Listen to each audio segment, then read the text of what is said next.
Hi there. This is part 5. It's going to be a little bit of looking at the situation in China just to check to see whether adding the desktop audio to track 1 will get us a game sound.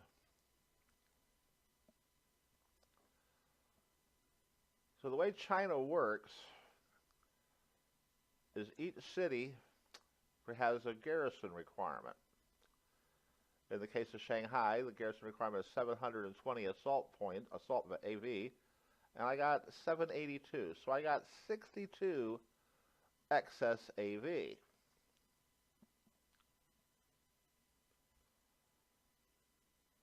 21st Division belongs to Southern Army, but it can't leave Shanghai until I replace it. And since it is the majority of the AV in Shanghai, I basically need to get another division to replace it. And the cost of getting another division means it's not going to happen for a while. But what you do is you go through and you set everything to rest and training. That'll help them recover the damaged units,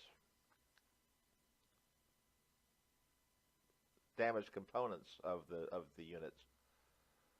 In the case of this unit here, doesn't have any AV values, so we can send it. We're gonna have that.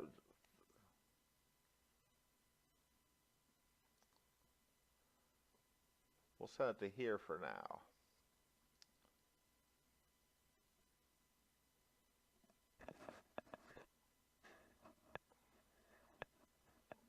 We should clear this Chinese unit off our railroad and off our base on turn 1.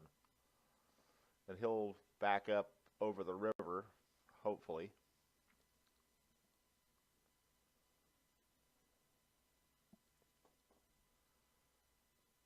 These little auxiliaries, we have Chinese units attached to the Japanese army. And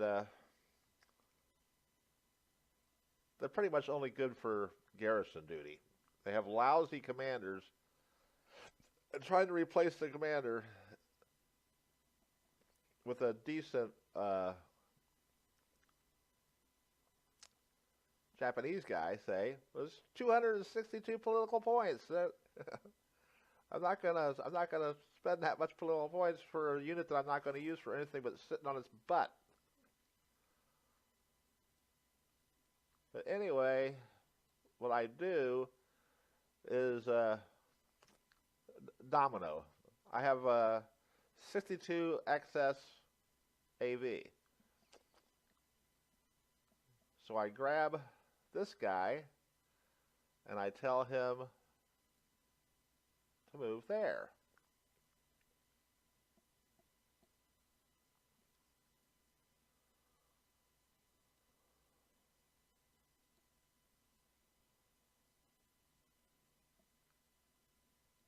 Now when I look at Shu Chao, I have a 20 AV unit coming. It needs 120. There's already 41 in Chinese units there. I tell them to rest and get their, hopefully their AV will go up as they repair and get happier. They don't really gain experience resting training, but their morale does go up. And hopefully they repair some of this stuff.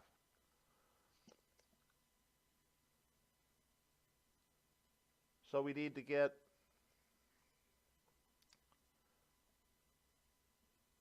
80 more AV in little units, which will release the 17th Division to move. The 17th Division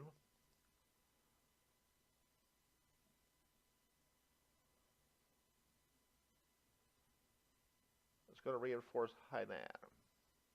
It can't move yet, but it can start prepping.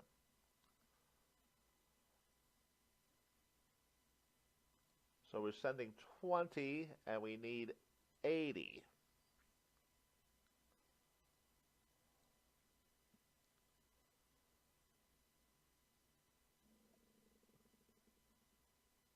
No matter how you slice it, we're not going to have what we need unless another unit show. Well, of course, the units that reinforce China generally show up in Shanghai, fortunately, but they don't show up for a while. But this is what you do in China. You go around. You go around and you check what the garrison requirement for each place is.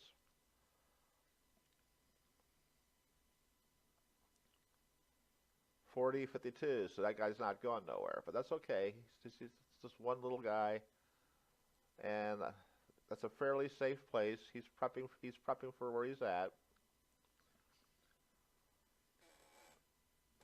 Wenchao is a port.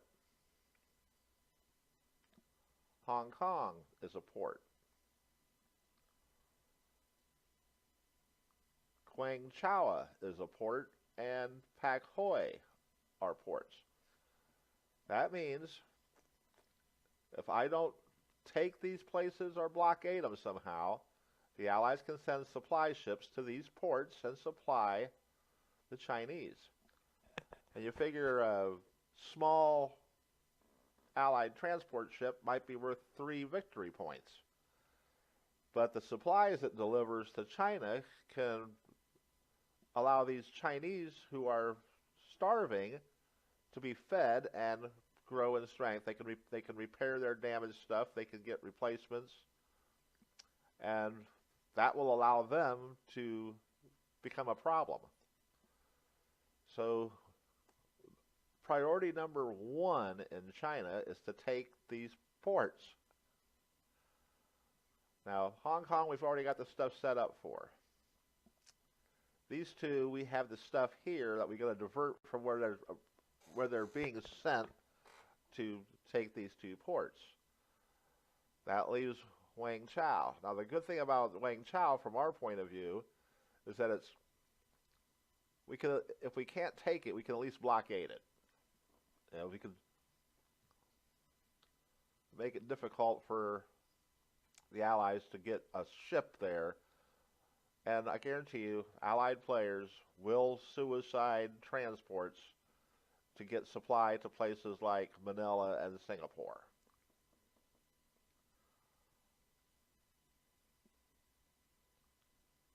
You get victory points for killing ground troops, so if you sacrifice a 5-point transport that saves 100 points of land troops, you're plus 97. So, you know, and it's not like the Allies will not have enough transports.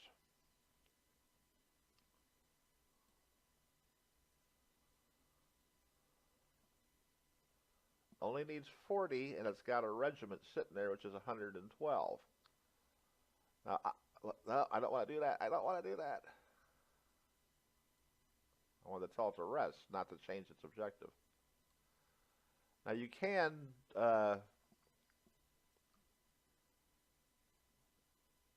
divide units. I don't like to do that. I guess my autism or doesn't like seeing things that are not tidy. 160, it's got a division.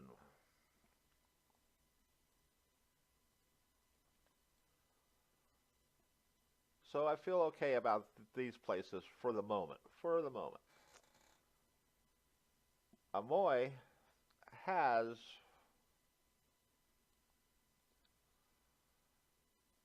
a regiment in excess of its garrison requirements. And the regiment belongs to the 51st Division, which is located in, what, 1, 2, 3, 4 different places. So in order to make that division back into a division,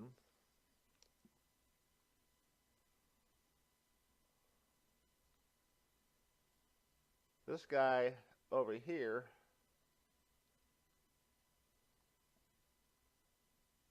is set to help in Hong Kong. So after it finishes its mission in Hong Kong, it's going to transfer to Amoy. The recon regiment is the garrison for this little place, so I got to send a 30 AV unit to replace it, and it can move to Amoy.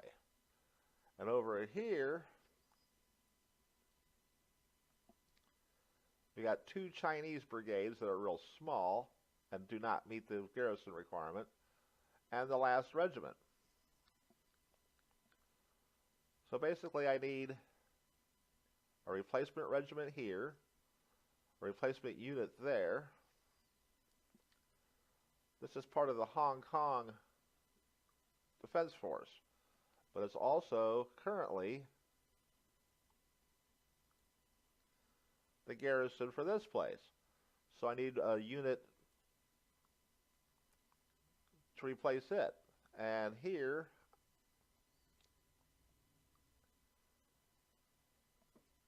I need 41 more points, and I get a brigade. That would free a brigade up for use elsewhere. So the plan is you find the garrisons, you make sure that they have the required garrison, and whatever's excess is free to transfer someplace else. Now you know your danger area is in the center here and up north. So we have to clear this unit out, and we can use the railroad to go up and replace there. And if we ever get Cheng Chao, then we can use the railroad. We got to clear all these enemy units off the railroad, because these places could be isolated really quick. But that's basically the Chinese dance. Is you go around and you find, where do I have people that I can move? 200, 244. So there's nobody there we're going to be moving. And the other problem in China is aviation support.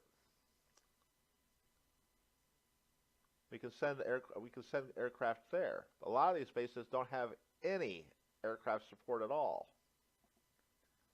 See, so no matter if I build the airfield or not, it doesn't matter. I don't have any support, and there's no excess support. Fortunately, Southern Area Army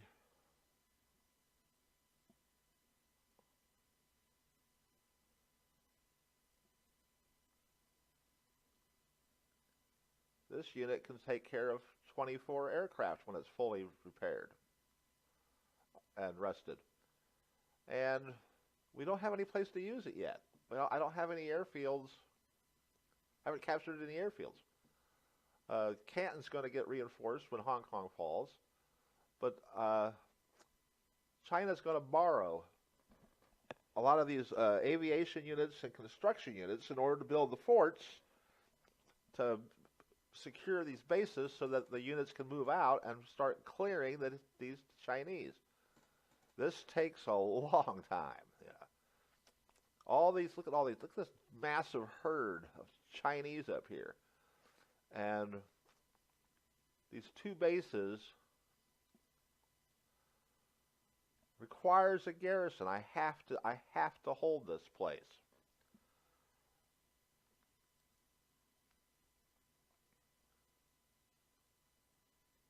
Once it gets some supply, I got to start digging fortifications and building an airfield so I actually get a base there. I don't think this place actually, does it require a garrison? No, it doesn't. So I don't have to keep that place, except for the fact that it's a railhead, and I don't want the Chinese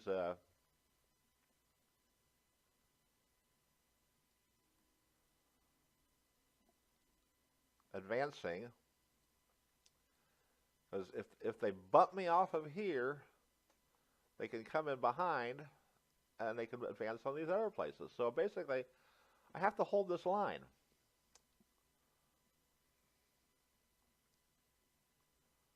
We have division that can move there, thank goodness. And we have 24 aviation support, so we can actually send some aircraft there.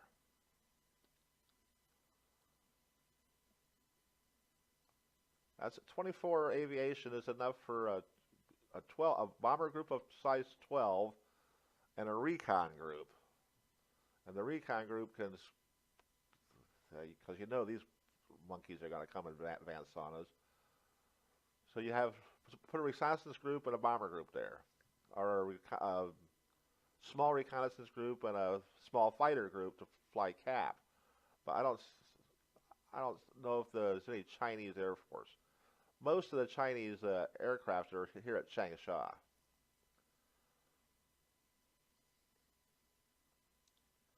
And they are a nuisance because if you don't have cap down here, they will fly down and try to bomb your ships.